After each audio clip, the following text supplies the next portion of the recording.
नमस्कार। कक्षा 10वीं संदेश लेखन। 10वीं कक्षा में संदेश लेखन के 5 अंक निर्धारित है। अगर आप 5 मुख्य बिंदुओं का ध्यान रखेंगे तो ये 5 अंक बहुत ही आसानी से आप पा सकते हैं। संदेश लेखन किसे कहते हैं, कैसे लिखना है और इसके पूरे अंक कैसे लेते हैं, इस वीडियो के द्वारा आप समझ सकेंगे। संदेश लेखन यानी मैसेज राइटिंग। किसी व्यक्ति विशेष या समूह द्वारा किसी व्यक्ति विशेष या समूह को लिखित रूप में दी जाने वाली जानकारी या विचार को संदेश लेखन कहते हैं। पत्र लेखन के समान संदेश लेखन भी 2 तरह के होते हैं, औपचारिक और अनौपचारिक। औपचारिक या फॉर्मल मैसेज किसी अधिकारी या ऑफिस के किसी कर्मचारी के लिए या आम जनमानस के लिए लिखे जाते हैं। अनौपचारिक या इनफॉर्मल मैसेज अपने घर वालों, रिश्तेदारों, मित्रों आदि को लिखे जाते हैं। औपचारिक संदेश सार्वजनिक है, मतलब कोई भी पढ़ सकते हैं और इसमें भाषाई दक्षता आवश्यक है, जबकि अनौपचारिक संदेश व्यक्तिगत पर्सनल होने के कारण भाषाई दक्षता की आवश्यकता नहीं होती। संदेश लेखन के कई प्रकार होते हैं। पहला, जो संदेश सिर्फ अपने परिजनों को लिखा जाता है उसे व्यक्तिगत संदेश या पर्सनल मैसेज कहते हैं। दूसरा, सार्वजनिक तौर पर दिए जाने वाले संदेश को सामाजिक संदेश या सोशल मैसेज कहते हैं, जैसे किसी धार्मिक या सामाजिक आयोजनों पर, स्वतंत्रता दिवस या पर्यावरण दिवस आदि पर दिए जाने वाले संदेश इसके अंदर आते हैं। तीसरा, विभिन्न त्योहार एवं पर्व पर जो संदेश हम एक दूसरे को भेजते हैं वे त्योहार या पर्व या उत्सव संदेश या फेस्टिवल या सेलिब्रेशन मैसेज के अंदर आते हैं। चौथा, किसी को बधाई देते हुए, शुभकामना देते हुए भेजने वाला संदेश शुभकामना संदेश या ग्रीटिंग्स मैसेज के अंदर आते हैं। पांचवा, किसी शोक समाचार देने के लिए या किसी के दुख में शामिल होकर उनको सांत्वना देने के लिए जो संदेश भेजते हैं वो शोक संदेश या कंडोलेंस मैसेज के अंदर आते हैं। और अंत में, जो संदेश हम सार्वजनिक भी बताना चाहते हैं और व्यक्तिगत रूप से भी, ऐसे संदेशों को मिश्रित संदेश कहते हैं। तो संदेश लेखन के प्रकार के बाद आइए देखते हैं संदेश लेखन का प्रारूप। संदेश लेखन का प्रारूप यानी फॉर्मेट। सबसे पहले एक बॉक्स सा बनाकर ऊपर मध्य में संदेश शब्द लिखना चाहिए। फिर इसी संदेश शब्द के नीचे बाईं ओर संदेश लेखन का दिनांक और दाईं ओर संदेश लिखने का समय लिखना चाहिए। दिनांक के नीचे विषय के अनुरूप संबोधन लिखना चाहिए और संबोधन के नीचे संदेश लिखना चाहिए। संदेश लिखने के बाद उसके नीचे संदेश लिखने वाले माने प्रेषक का नाम लिखना चाहिए। तो आइए प्रारूप इसी तरीके से फिर से जान ले।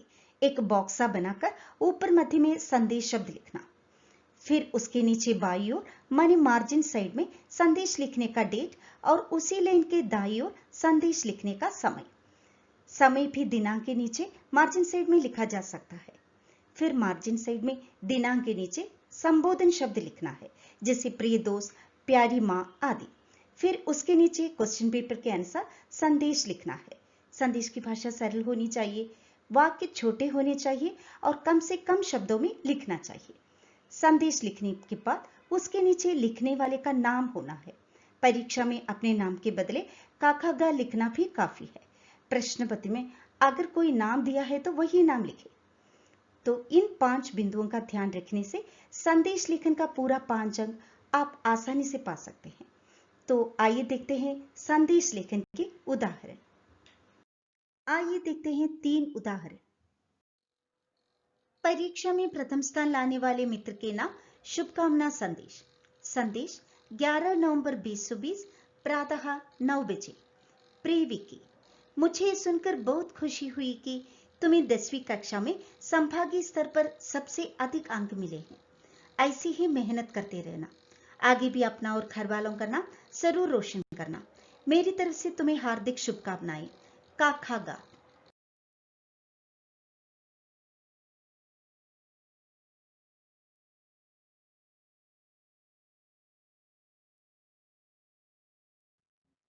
दूसरा उदाहरण, मित्र की नानी जी का देहांत हो जाने पर एक शोक संदेश लिखिए।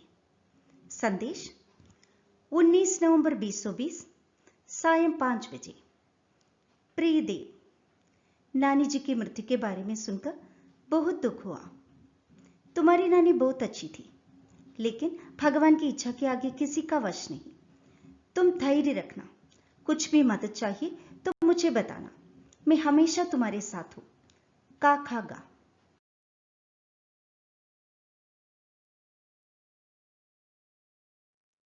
तीसरा उदाहरण, प्रधानाचार्य की ओर से छात्रों को कोविड महामारी के कारण स्कूल बंद रहने की सूचना देते हुए संदेश लिखिए। संदेश 20 नवंबर 2020 प्रातः 9 बजे। प्रिय छात्रों, कोविड महामारी के कारण शिक्षा निदेशालय के आदेश के अनुसार विद्यालय दिनांक 31 दिसंबर 2020 तक बंद रहेगा। आप सभी अपने घरों में सुरक्षित रहें, सभी सावधानियों और नियमों का पालन करें। प्रधानाचार्य। आइए अब संदेश लेखन की विशेषताएं भी जान लीजिए। संदेश लेखन की भाषा सरल और विषयानुसार होनी चाहिए। संदेश लेखन एक ही अनुच्छेद में होना चाहिए। संदेश लेखन भूतकाल या वर्तमान काल या भविष्य काल में लिख सकते हैं। विषय के अनुसार कम लेकिन प्रभावशाली शब्दों का प्रयोग करना है। संदेश में विषयानुसार श्लोक या दोहे आदि लिख सकते हैं। संदेश विषयानुसार गद्य या पद्य रूप में लिख सकते हैं। संदेश लेखन की शब्द सीमा 30 से 40 के बीच में होनी चाहिए। और अंत में अभ्यास के लिए कुछ प्रश्न। आशा है परिभाषा, प्रारूप और उदाहरण आदि के बाद संदेश लेखन आपको समझ में आया होगा।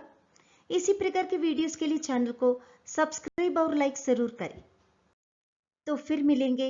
मैं डॉक्टर सिया बीना। धन्यवाद।